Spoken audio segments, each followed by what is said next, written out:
Great. Thanks. Good evening, everyone. And thank you for making time this evening. We've been getting a lot of questions about, what is wellness coaching? What is life coaching? While we know there is nutrition, there's dietetics, there's medicine, and all of these other mechanisms of treatment and recovery for people who have ailments or people who have weight loss issues.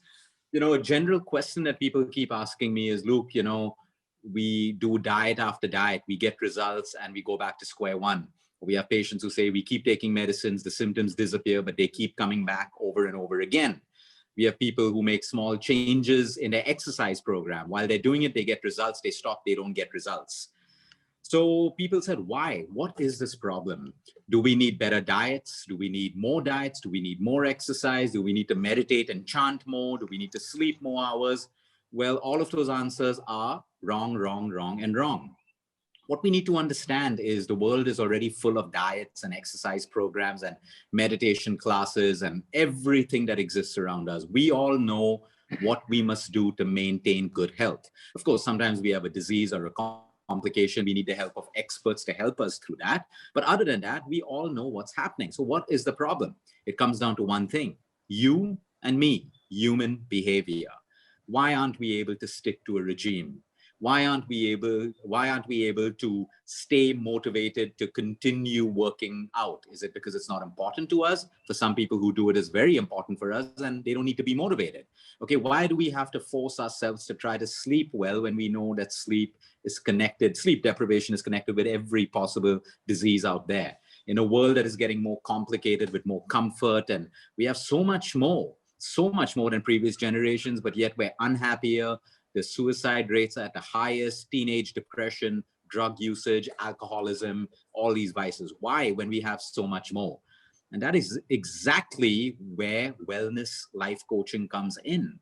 How do we help one another? How do you get coached to build small habits? Yes, you have a diet plan, but now you got to follow it, right? You got to make changes. How do you get coached to make little lifestyle changes? How do you get coached into a nice routine of sleep? How do you get coached into getting into a meditation practice rather than fearing it? So that is where, around your diets and medicines and exercises, there is a process which is called wellness life coaching. Today, I have Clive and Tarika with me. Thank you so much for your time. Tarika has been with us for, I think, about 8 years right now, has headed lifestyle management for us. She's a biotechnology student and a certified yoga teacher. Clive has been coaching people for the longest time. He co-heads our gut vertical, and he helps people to build lifestyles and habits so that they are able to do their diets the right way, exercise the right way, sleep, and continue to make that a change throughout their life. So thank you so much for your time, Clive and Tarika. I know how busy you are with all of your clients, but I have a couple of questions for you all today. So I'll start off with you, Tarika. Motivation is the biggest issue because, like I said, everyone knows what to do. But why don't people do it when they know that something is important and good for them? What are the top 2 or 3 reasons that you identify in your practice and in your wellness coaching with clients across the world? So thank you for the question, Luke. And I think motivation is something that, we all know what we need to do, but I think we lack motivation. But I think motivation is not enough. I think it's self-motivation that what we really need to bring out. It's something like a burning desire from within, which really helps you to propel in the right direction. So I think with self-motivation also comes, why are you motivated? If you're self-motivated, it has to come from within. Whereas if motivation is driven from external factors, you're always going to feel a lack of motivation. So I think first is to begin with self-motivation. Second is, if you don't have a clear goal, if you don't have a clear vision, you are always going to be demotivated. You're always going to lack motivation. Right? So that's about setting a clear goal and vision. It's called as vague aspiration, right? For example, if my goal is to become fit, that's a very vague goal. How will you define fitness? Everyone's definition of fitness is different, right? So first is have a clear goal. A lack of clear goal will always lead you to demotivation. Second is aiming for progress and not perfection. You know, a lot of people chase perfection. It's like an all or nothing approach that they follow, right? So if I'm following a certain routine, I have to get it right from start to the end. And you know, if you fall off track, then the entire motivation takes a dip. Whereas we have to shift our mindset and believe that it's not perfection, it's progress. Even if you progress one habit at a time, I think it's more enough. Be better than what you were the previous day. So I think that's the second point. And I think third is individuals who are distracted or who have more distractions in terms of social media, in terms of friends, excess socializing are always going to, you know, struggle with motivation. And there's a reason why that happens. So for example, you know, you're on social media. Now, social media keeps you engaged, keeps you hooked on because it stimulates dopamine, correct? And dopamine is a motivation molecule. So means if you're spending a lot of time on social media, you're going to get so used to that much of dopamine that your normal routine is going to be very boring. So, you know, which is why, again, people feel demotivated. So one of the first steps is to cut down distractions, you know, aim for progress and not perfection, and also, you know, set clear goals. I think these are the three things that are essentials to keep your motivation in check. Yeah, I think goals are very important. Most people don't know what they want. Today, they want to lose 3 kilos. Tomorrow, they want to put on muscle mass. Then the next day, they have a different goal. They want to train for a marathon. So obviously, the motivation levels keep changing as you keep changing the goalpost as well. No, thanks for those points, Tarika. What about you, Clive? What have you noticed in your interactions with people? What are the gaps that you think exist, you know, to answer the most asked question, like why can't people do what they're supposed to do when they know that they should be doing it? Forcing someone to do something is a different thing. Then you're dealing with resistance and everything else. But the things that we're supposed to do, why do people, what are the gaps that you see in your practice? So Luke, I think, you know, one of the primary gaps that I've noticed is the belief systems that people have. You know, it's what they are aware about, what beliefs they have about, you know, everything around them, everything that they value, everything that you know, how they look at the world around them. And I think it's the beliefs go back again to you know, their upbringing, to what they are exposed to every day, you know, whether it's at work, whether it's through social media, the friend circles that they have. And, you know, unfortunately, the beliefs that they have, it's not always something that's in their favor. You know, it revolves around, you know, pleasing people or trying to fit in. And with the result of that, they end up chasing that in the wrong direction. They end up, you know, putting in the wrong amounts of energy or the wrong types of energy. I think that's one of the biggest gaps that I've noticed. You know, where in terms of wellness coaching, we can work on helping them identify, or rather, you know, look at their beliefs differently. You know, educate them differently, understand their understanding of values. You know, the connecting, helping them connect the right value with the right belief. That's number one. The other one would be something that is, you know, like a sort of a belief that's, you know, guiding or empowering them to not make the wrong decisions, I would say, but chase the wrong things. You know, that's another one that goes with that. And the need for, you know, the need for instant gratification is another one. I think that's that's another big sort of an area that we can look at filling up. And when I mean instant gratification, what I'm referring to is trying to, you know, get to a certain point, or trying to receive satisfaction and happiness very quickly. You know, sometimes we got to work, we got to earn these things, whatever it is, whether it's our happiness or whatever else it might be. But we look around and we see, you know, everybody else, you know, flouting it around so easily. We think it's something that we need to have as well. And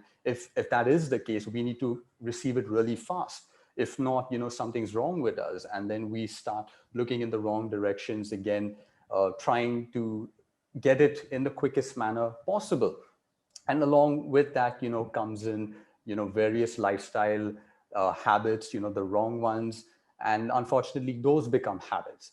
So this is another area where, you know, we can definitely look at in terms of filling and helping helping understand what happiness and, self-care is really all about. Yeah, that's a great point. I think instant gratification, that's why people don't want to focus on the process. They just want to focus on getting the result as quickly. But for anything in life, there is a process. And with a process, there's time. So people who look at short-term diets to get quick goals are always chasing diets because they never get a sustainable result. That's a great point. And also, I like the point that you mentioned where you spoke about, helping people find what they really want, because everyone's happiness is based on what they see on social media today. So the belief is like, oh, if I can do 3 holidays a year, I'll be happy. But people do 4 and they're still unhappy. If I can get a better car, I'll be happy, but they get a better car and they're still unhappy. So I think people have to start going back within to find out really what truly makes them happy. And the people who can be coached in that direction then start to make changes in their life. They realize that socializing doesn't really make them happy. So they cut down on it.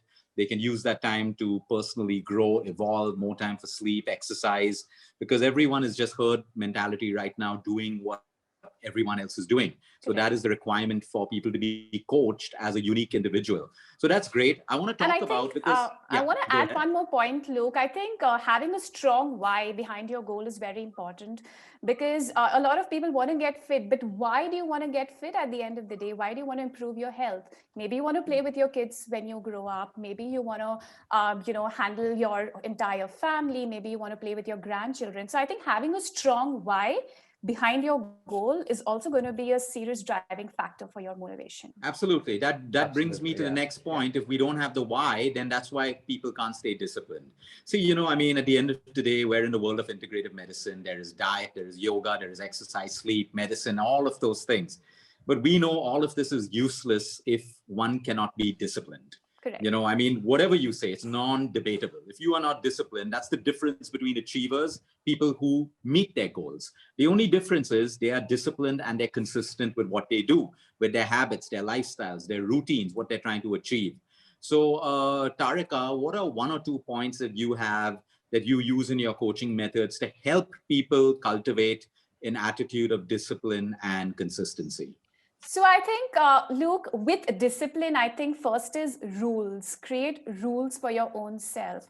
Now, when I say rules, let's go back to childhood days, like school. We all were disciplined. Why? Because there were certain rules that we had to live within. Check military. Military people are so disciplined because there are rules. Now, I'm not saying that, let's live that kind of a life, not that extreme, although that might be ideal. But I think this only goes to say that having a set of rules for your own self is so important. That my rules are, okay, 2 hours before bedtime, I'm going to shut down social media. 2 hours, I'm going to leave a gap between my dinner and my bedtime. So set certain rules, that really helps with discipline and consistency. Second is, I think, have accountability. It could be an accountability coach. That's where we come into picture. It could be your friend. I think accountability really plays a huge role in setting discipline. And, like your challenges, Luke, why do they work so well? Why are people so motivated to follow that? Because challenges bring accountability. We are accountable to you. We are accountable to our friends. We are accountable to everyone we tag on social media. So I think check accountability. And I think also, spending some time reflecting your day. I think that reflection is so important. At the end of the day, set like 5 minutes, replay the entire day at the back of your mind. When you replay the entire day, you get a chance to look at your wins and your misses, opportunities of improvement for the next day. So I think these are the little steps that really help you be on path. And also know your obstacles. What are the things that come in your way? Yeah, you have set a goal, that's fine. But what are your obstacles? Are your obstacles your friends, your own attitude, your habit of procrastination? You need help because there's lack of manpower. So, these are the things that I think when we take into account is when we actually develop chances of building consistency. Yeah, that's a brilliant point, the last one as well, because like I said, there's a process to commit to. But most people think that the process is going to be without problems and without obstacles. So the moment the first little obstacle comes in, they give up and they go off track. Simple. Someone starting off with a healthy eating plan. they eat one dessert and they feel so guilty that they say, oh, I can't do this. And they just go back to being their own self, their previous self. So that's a great point, Tarika. And I think be flexible. Don't be rigid. Like, if plan A fails, I think you should have a plan B. Be rigid with your goal, but flexible with your approach is very important. Yeah, that's right. That's right. Clive, what about you? What have you seen in your practice? What are the 2 or 3 steps that you use to instill discipline? So rightly, like Tarika said, identifying your goal first. And I think the very next thing that we need to work on is attaching a value to that goal, attaching a real meaning to it. And what is it that, what do we feel like when we think of that goal? It's so easy to, just copy goals, and like Tarika rightly said, I want to be fit, but what does that mean? It could mean one thing for another and something else for another person.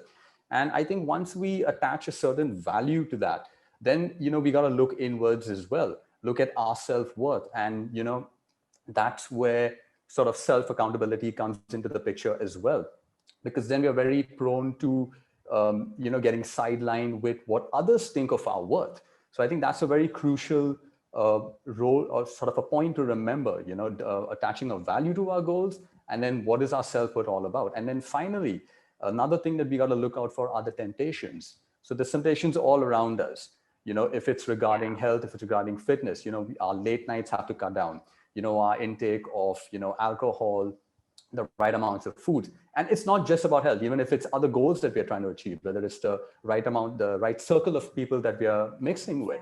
Temptation is always going to be there. And, it's very easy on one hand to give in, but it's also something else to have self-control. So as long as we can identify what temptations can be encouraged or given into, maybe on the weekends, have set times for them, or at all, or, just don't give in to them at all, because that's when we are valuing our goal more. That's when we've attached a meaning to it. And we know that's what we want to be 10 years down the line. That's what I want to achieve. So I think the temptation, keeping that in front of us at all times, is something that we need to remember. And of course, all the time, going back and assessing our values that we've attached to our goals. Great. No, that's a great point. I like what you said, because most people, there is temptation, but if people don't identify the temptation and what causes it, like in my experience, the biggest issue are people's friends. When you notice that you start to get disciplined, all your friends, most of them try to change you again, and it usually comes from, an attitude of, they don't want you to change. They want the same old you. And so that itself becomes something difficult to juggle. If you're not strong and disciplined, you can still be their friend, but you have new values and new goals. So these are things that people have to be coached on, because it's very easy for them to tell them, be who you want to be and do what you want. But it isn't easy, because they have to deal with what their friends are thinking of them, what their friends are saying to them. So that's why the coaching process is so necessary, for them to identify that if I put more value on this goal, I still value my friends, but I value my health a little bit more, and there's nothing wrong in doing that. I still value my boss, but I also value my health, because tomorrow, if I'm not working for this company and I don't have my health, what my boss did doesn't really matter. So that's where the whole coaching process comes in, to help people identify obstacles, temptations, and then guide them one at a time. Overcome one temptation, maybe 2, maybe you fail, you give in, that's okay, get back on track again. And that is why discipline is never about being strict. It's not about punishment. Discipline is about, you fail, but you're given a chance to get up again. And no matter how many times you fall, you keep getting up over and over and over again.